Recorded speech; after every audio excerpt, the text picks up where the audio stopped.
ఇన్నాళ్ళు మనకు తెలిసి గుండెపోటు వంశపారంపర్యంగానే వచ్చేదిగానే తెలుసు కదా. కొవ్వు పదార్థాలు, కొలెస్ట్రాల్, జీవనశైలి వల్ల వస్తుందని అనుకుంటూ ఉన్నాం. ప్రస్తుతం ఇది ఒకరి నుంచి మరొకరికి సంక్రమించే వ్యాధి అని చెబుతున్నారు ఫిన్లాండ్, బ్రిటన్ శాస్త్రవేత్తలు. తమ వాదనను బలపరిచే స్పష్టమైన ఆధారాలను చూపిస్తున్నారు. రక్తనాళాల్లో కొవ్వు పదార్థాలు వంటివి గట్టిపడడం వల్ల వాటి లోపలి బ్యాక్టీరియా ఒక పొరను ఏర్పరచుకుంటుందని, అక్కడే గోప్యంగా దశాబ్దాల పాటు నిద్రాణ స్థితిలో ఉంటుందని గుర్తించారు. మనిషికి ఉండే సహజ సిద్ధమైన రోగ నిరోధక వ్యవస్థ నుంచి కూడా ఈ బ్యాక్టీరియా తనను తాను కాపాడుకుంటుందని తెలిపారు. వైరల్ ఇన్ఫెక్షన్ ద్వారా కానీ, ఇతర బాహ్య ప్రేరణ ద్వారా కానీ ఈ బ్యాక్టీరియా క్రియాశీలం అవుతుందని, అప్పుడు మంట రాజుకుని రక్తనాళాలకు నష్టం కలిగించి బిగుసుకుపోయేలా చేస్తుందని చెబుతున్నారు. ఫలితంగా గుండెపోటు సంభవిస్తుందిట. పైగా ఇది అంటువ్యాధి కావచ్చునంటూ చరిత్రలో మొట్టమొదటిసారిగా ఈ పరిశోధనలు చెప్తున్నాయి. వీరు కనిపెట్టిన ఈ కొత్త విషయం సాంప్రదాయ రోగ నిర్ధారణ పద్ధతులను సవాల్ చేస్తుందని అంటున్నారు వైద్య నిపుణులు. హృదయ సంబంధిత వ్యాధుల నిర్ధారణ, చికిత్స, టీకాల అభివృద్ధి కోసం ఇప్పుడు మళ్లీ నూతన పరిశోధనలు చేయాల్సి వస్తుందని చెబుతున్నారు. రక్తనాళాల్లో ఏర్పడిన బయోఫిలిం లోపలికి రోగ నిరోధక వ్యవస్థ కానీ, యాంటీబయాటిక్స్ కానీ చొచ్చుకెళ్లలేవు. కాబట్టి బయోఫిలిం కింద ఉన్న బ్యాక్టీరియా సురక్షితంగా ఉంటుంది. వైరల్ ఇన్ఫెక్షన్ ద్వారా బ్యాక్టీరియా జీవం పోసుకుంటుందంటే చాలు, గుండెకు రక్తం అందించే ధమనులలోని కొవ్వు గడ్డపై ఏర్పడిన రక్షణ కవచం పగిలిపోతోంది. రక్తగడ్డ ఏర్పడుతోంది. గుండెకు సరిగా రక్తం అందకపోవడం వల్ల గుండె కండరాలు దెబ్బతిని గుండెపోటు సంభవిస్తోంది. అనేక ఓరల్ బ్యాక్టీరియా నుంచి వచ్చిన డిఎన్ఏ జెనెటిక్ మెటీరియల్ ధమనులలో ఏర్పడిన కొవ్వు గడ్డల్లో ఉన్నట్లు తమ అధ్యయనం స్పష్టంగా వెల్లడించిందని తెలిపారు. ఈ అధ్యయనాన్ని టాంపెర్ అండ్ ఔలు విశ్వవిద్యాలయాలు, Finnish institute for health and welfare, Oxford విశ్వవిద్యాలయం నిర్వహించాయి. అధ్యయనానికి నాయకత్వం వహించిన ప్రొఫెసర్ ఫెక్కా కార్హునెస్ మాట్లాడుతూ, గుండెపోటు వ్యాధికి కారణం ఆక్సిడైజ్డ్ లో డెన్సిటీ లిపోప్రోటీన్ మాత్రమేనని ఇప్పటి వరకు భావించారని తెలిపారు. ఇకపై హార్ట్ అటాక్ వచ్చేందుకు కేవలం cholesterol, poor diet, smoking, high BP మాత్రమే కారణాలుగా పరిగణించలేమని శాస్త్రవేత్తలు చెబుతున్నారు. అయితే కొత్తగా కనిపెట్టిన బయోఫిలిం వెనుక దాక్కున్న బ్యాక్టీరియా వల్ల ఇన్నాళ్ళు గుండెపోటు చికిత్సా విధానం మారిపోనుందని కాదంటున్నారు అధ్యయనకర్తలు. తాము కనిపెట్టిన బ్యాక్టీరియాను ఎదుర్కోవడం కూడా చికిత్సల్లో భాగం కానుందని అంటున్నారు. అలా చేయడం ద్వారా మరింత శక్తివంతంగా చికిత్స సాధ్యమవుతుందని అంటున్నారు. బ్రిటిష్ హార్ట్ ఫౌండేషన్ మేరకు బ్రిటన్లో ఏటా సుమారుగా 1,00,000 మంది గుండెపోటు కారణంగా ఆసుపత్రుల్లో చేరుతున్నారట. మన దేశం సహా ప్రపంచవ్యాప్తంగా హృదయ సంబంధిత రోగాలు నానాటికి పెరిగిపోతున్నాయి. మరికొన్ని సంవత్సరాలలో ఇది సామాజిక, ఆర్థిక పరమైన సమస్యగా మారే అవకాశం ఉందంటున్నారు నిపుణులు. ఇండియన్ హార్ట్ అసోసియేషన్ సర్వేల ఆధారంగా మన దేశంలో గుండెకు సంబంధించిన కొన్ని షాకింగ్ విషయాలు కూడా బయటకు వచ్చాయి. 50 సంవత్సరాల వయసుండే వ్యక్తులకు వస్తున్నటువంటి వివిధ వ్యాధులలో 50% హార్ట్ అటాక్లనని అంటున్నారు వైద్య నిపుణులు. గుండెపోటుకు గురైన సమయంలో అత్యవసర చికిత్స అందక చనిపోతున్న వారి సంఖ్య నానాటికి పెరుగుతోంది. ఈ మొత్తం సంఖ్యలో 25% హార్ట్ అటాక్లు కేవలం 40 సంవత్సరాల వయసున్న వారికే వస్తున్నాయట. ఒకసారి హృద్రోగం బారిన పడితే ఆ కుటుంబానికి ఎడతెగని ఆర్థిక ఇబ్బందులు మొదలవుతున్నాయి. ఈ కారణంగానే ఇప్పుడు కార్డియాక్ హెల్త్ ఇన్సూరెన్స్ ప్లాన్లు కూడా అత్యంత అవసరంగా మారిపోయాయి.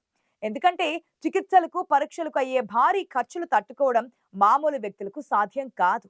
ఒక వ్యక్తి యాంజియోప్లాస్టీ చేయించుకోవాలంటే దేశంలో 1.5 నుంచి 2 లక్షల వరకు ఖర్చు అవుతోంది. అలాగే ఓపెన్ హార్ట్ సర్జరీ ఖర్చులు తక్కువలో తక్కువ వేసుకుంటే 3 లక్షల నుంచి 8 లక్షల రూపాయల దాకా ఉంటున్నాయి.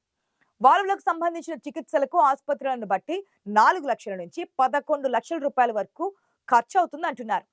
చెప్పా పెట్టకుండా వచ్చి పడే ఈ ఆపదను తట్టుకోవడం సామాన్యులకు అసాధ్యమనే చెప్పాలి. కొన్ని బీమా స్కీములలో కవర్ కాని వాటిని చూపి ఇన్సూరెన్స్ ఎగ్గొట్టే కంపెనీలు కూడా ఉంటాయి. పైగా భారతీయుల్లో గుండెకు వెళ్లే రక్తనాళాల పరిమాణం చిన్నగా ఉండడమే సమస్య తీవ్రత అధికం కావడానికి ప్రధాన కారణంగా చెబుతున్నారు. దీనికి తోడు మధుమేహం, ఊబకాయం, రక్తనాళాల్లో కొవ్వు పేరుకుపోవడం, వీటన్నిటి వల్ల చిన్న వయసులోనే గుండె సమస్యలు వస్తున్నాయి. గడిచిన దశాబ్ద కాలంలో 20లు, 30ల వయసులోనే గుండెపోటుకు గురయ్యే వారి కేసులు పెరగడం తాము గమనించినట్లుగా గుండె వైద్య నిపుణులు చెబుతున్నారు.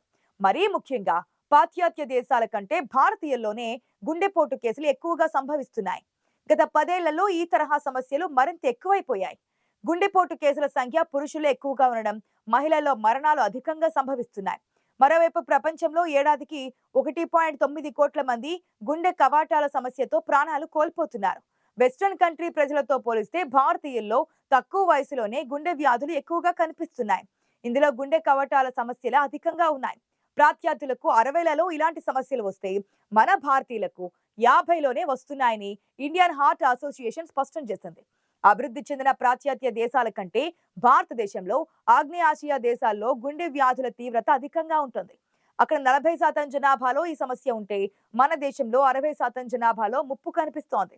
వ్యక్తుల జీవనశైలి, ఆహార అలవాట్లు భారతీయుల్లో గుండె సమస్యలకు ఒక కారణమని అధ్యయనాలు చెబుతున్నాయి. ఆహారంలో కొవ్వు పదార్థాలు ఎక్కువగా ఉంటున్నాయని, వాటికి తోడు మానసిక ఒత్తిడి, ధూమపానం, మద్యపానం, మాదక ద్రవ్యాల వాడకం హృద్రోగ సమస్యలకు దారితీస్తున్నట్లుగా వైద్య నిపుణులు చెబుతున్నారు. శారీరక శ్రమ తగ్గడం, వృత్తి జీవితంలో ఒత్తిడి పెరగడం, సామాజికంగా కుటుంబ వ్యవస్థలో వచ్చిన మార్పుల వల్ల చిన్న కుటుంబాల్లో సమస్యలను పంచుకునేవారు లేకపోవడం వంటి పరిణామాలన్నీ చిన్న వయసులోనే గుండె వ్యాధులు ముంచుకు రావడానికి కారణమవుతున్నట్లుగా స్పష్టం చేస్తున్నారు. మన దేశంలో గుండె వైద్య నిపుణుల వద్దకు ఏదో ఒక సమస్యతో వెళ్తున్న వారిలో కార్పొరేట్, ఐటీ రంగాల్లో పనిచేస్తున్న ఉద్యోగులే ఎక్కువగా ఉండడం మరో గమనించాల్సిన విషయం. గత 5 ఏళ్లుగా కరోనా కారణంగా ఇప్పటికీ కొద్ది మంది ఉద్యోగులు ఇంటి నుంచే పనిచేస్తుండటంతో మామూలు కంటే మరింత ఎక్కువ సమయం పనిచేయాల్సి వస్తోంది. రాత్రి వేళల్లో విధులు నిర్వర్తించడం వల్ల చాలినంత నిద్ర ఉండడం లేదు. ఆలస్యంగా లేవడంతో శారీరక వ్యాయామానికి తగిన సమయం కేటాయించలేకపోతున్నారు. నిద్రలేమి వల్ల హార్మోన్లలో అసమతౌల్యం ఏర్పడి ఊబకాయం, మధుమేహం, రక్తపోటు పెరిగి గుండె సమస్యలు వస్తున్నాయి. వీటన్నిటితో పాటు యువతలో మానసిక ఒత్తిడి ఎక్కువవుతోంది. దాని నుంచి బయటపడేందుకు మద్యపానం, ధూమపానం, డ్రగ్స్ లాంటి వాటికి బానిసలవుతున్నారు. ఇవన్నీ కలిసి గుండె వ్యాధుల రూపంలో ప్రాణాంతకంగా మారుతున్నాయి. మరోవైపు భారతీయులు ఆర్థికంగా వెనుకబడిన వారే మొత్తం గుండె వ్యాధి బాధితుల్లో మూడొంతులున్నారు. పేద ప్రజలు ఆరోగ్య సంరక్షణపై సరిగ్గా దృష్టి పెట్టలేకపోవడం, అందుబాటులో వైద్య సదుపాయాలు, అంబులెన్స్ సేవలు లేకపోవడంతో సమస్య ముదిరి ప్రాణాంతకంగా మారుతోంది. మరణాలు కూడా వీరిలోనే ఎక్కువగా ఉండడాన్ని అధ్యయనకర్తలు గుర్తించారు. ఐటీ సహా పలు రంగాల్లో ఆదాయ స్థాయి ఇటీవలి కారణంగా గణనీయంగా పెరిగింది.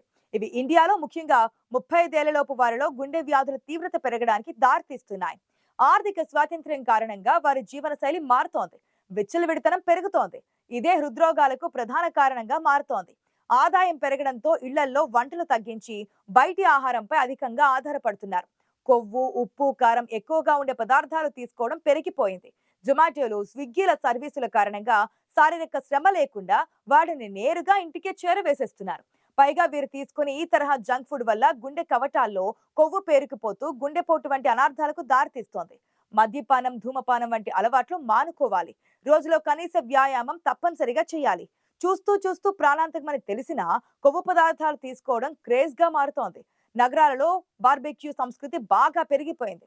రాత్రిలో తెల్లవారేదాకా పబ్లలో, రెస్టారెంట్లలో, పార్టీలలో పాల్గొనేవారు పెరిగిపోతున్నారు.